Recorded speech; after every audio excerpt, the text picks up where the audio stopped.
ناظرین، ڈرامے کی نیکسٹ ایپیسوڈ میں لگتا ہے کہ نوشیروان اور دعا کے گھر میں خوشخبری آنے والی ہے، کیونکہ دعا نوشیروان کو کال کر کے کہتی ہے کہ میں نے آپ کو ایک خوشی کی خبر سنانی ہے جس کے لیے آپ کو گھر پہ آنا پڑے گا، میں آپ کو وہ بات فون پہ نہیں بتا سکتی۔ اور اسلم اپنی بیٹی دعا کی طاقت اور عزت دیکھنے کے بعد اسے معاف کرنے کا فیصلہ کر لے گا۔ فرحہ جو سر توڑ کوشش کر رہی ہے نوشیروان کو واپس اپنی زندگی میں لانے کے لیے، نوشیروان اسے بارہا بتا چکا ہے کہ اس نے فرحہ کے جانے کے بعد بہت دن سوگ میں گزارے، اسے بہت یاد کیا، روتا بھی رہا اور تنہائی کا شکار بھی رہا۔ پھر اسے جب دعا ملی تو سمجھو اس کی زندگی میں ٹھنڈی ہوا کا جھونکا آیا، اس کی ساری تنہائی مٹ گئی، اس کی ساری اداسی دور ہو گئی، اور اب وہ دعا کے سوا کسی اور کو اپنے دل میں، اپنی زندگی میں جگہ نہیں دے سکتا۔ اور پھر فرحہ کو ریئلائز کرواتا ہے کہ تم مجھے چھوڑ کے چلی گئی تھی جبکہ میں نے تمہیں کہا تھا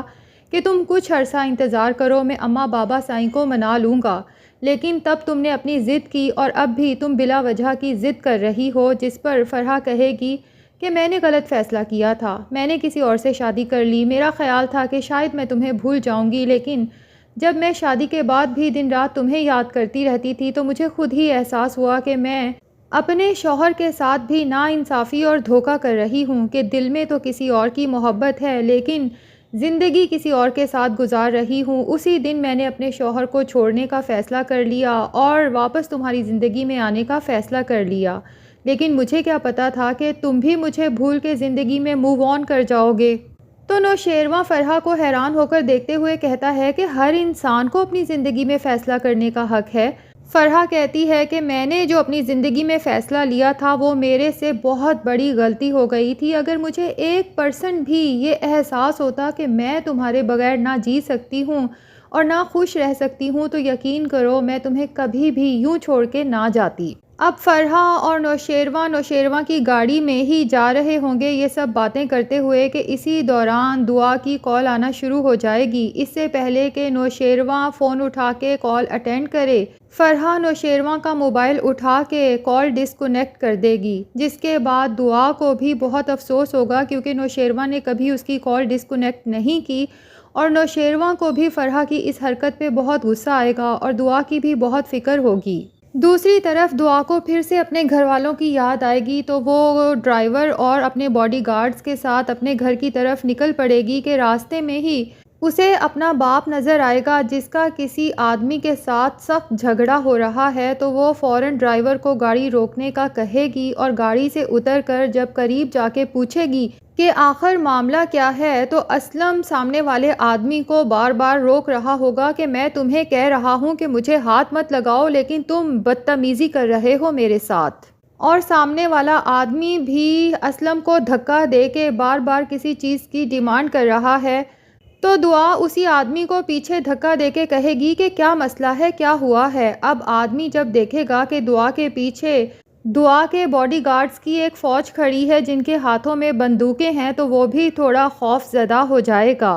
اور فوراً ہی ڈھیلا پڑ جائے گا اور دعا سے کہے گا کہ میڈم ادھارے پیسے لیے ہیں انہوں نے، اب میں واپس مانگ رہا ہوں تو یہ پیسے دینے کی بجائے میرے ساتھ بدتمیزی کر رہے ہیں۔ دعا اپنے فادر کو افسوس سے دیکھے گی اور پھر اس آدمی سے پوچھے گی کہ کتنے پیسے، تو وہ آدمی کہے گا کہ 10,000، تو دعا اپنے باپ سے کہے گی کہ بس اتنے سے پیسوں کے پیچھے آپ اس کے ساتھ اتنا جھگڑا کر رہے ہیں۔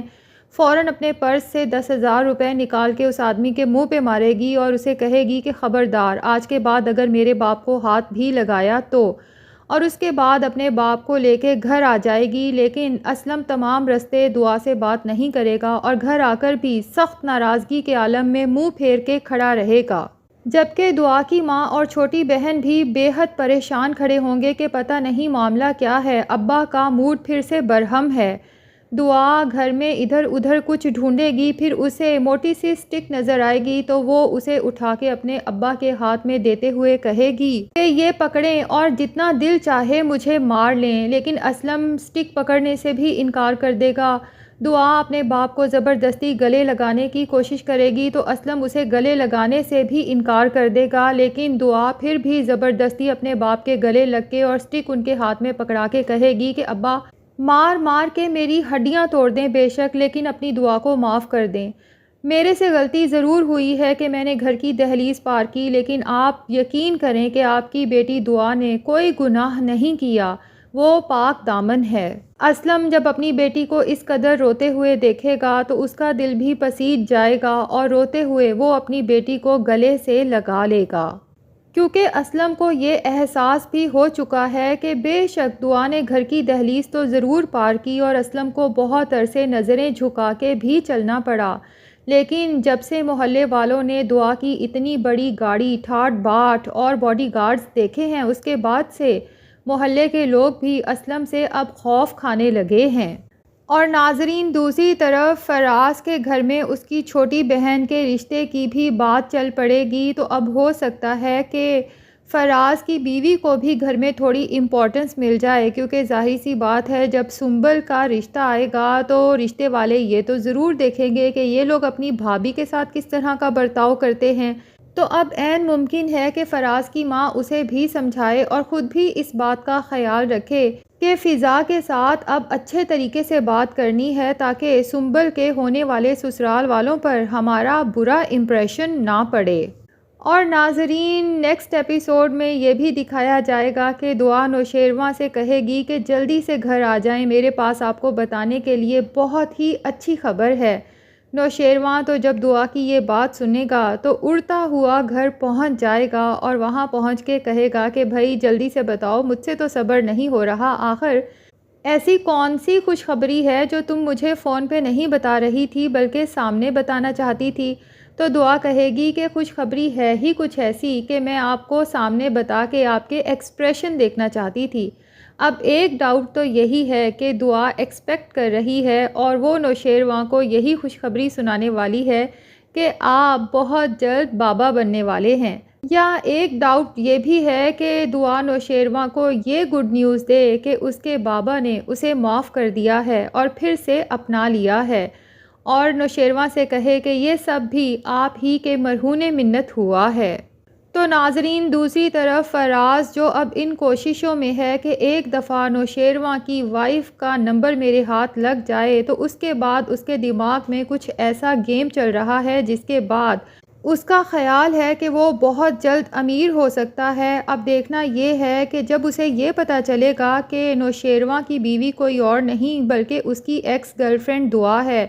تو کیا وہ اسے بلیک میل کرے گا نوشیروان سے پیسے لوٹنے کے لیے، یا پھر یہ بھی ممکن ہے کہ فراز کا کانٹیکٹ نوشیروان کی فرسٹ وائف کشمالہ سے ہو جائے اور پھر دونوں ہی مل کر پلان کریں اس دعا کو نوشیروان کی زندگی سے نکالنے کا۔ بہرحال ڈرامے میں بہت انٹرسٹنگ ٹویسٹ آنے والے ہیں۔ آپ سب کو آج کی ایپیسوڈ کیسی لگی کمنٹ سیکشن میں ضرور بتائیں، اور اگر ہمارے چینل پہ نئے ہیں تو پلیز چینل کو بھی سبسکرائب کر لیں۔